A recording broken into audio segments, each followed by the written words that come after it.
Shoutout sa mga solid nating ka-teammate na sila Mark Lamsen, Berceli David, Carl Latugon, Leonardo Ragot Jr. and Ronald Berbosidad. Ginulat ang buong Hinebra, maging ang Hinebra fans, sa maaga niyang pagre-retiro. So sino siya? Yan ang dapat niyong malaman at makilala.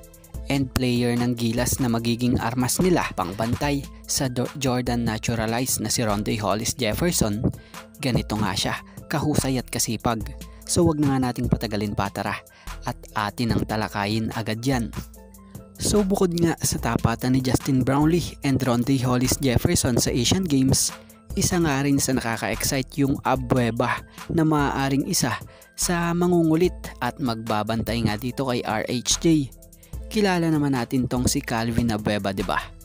Lalo na para sa Bayan, di man siya talagang scorer pero yung hustle niya sa depensa at reboundings laging andon.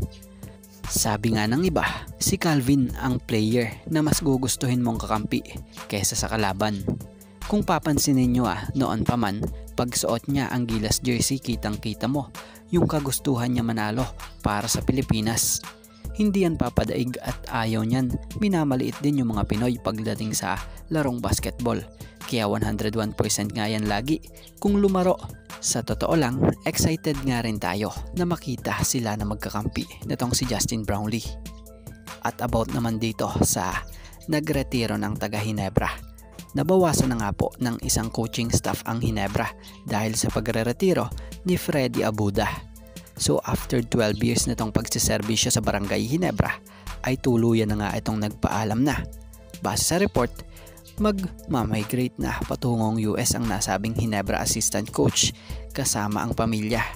Kaya napagdesisyon na nitong magretiro na sa edad na 52 years old.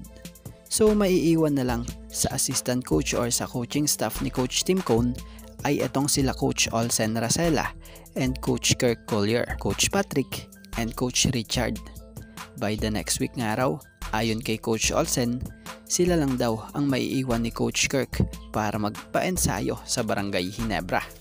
Dahil sila Coach Tim, Coach Richard, aalis ito sa bansa patungo ng Hangzhou, China for the 19th Asian Games.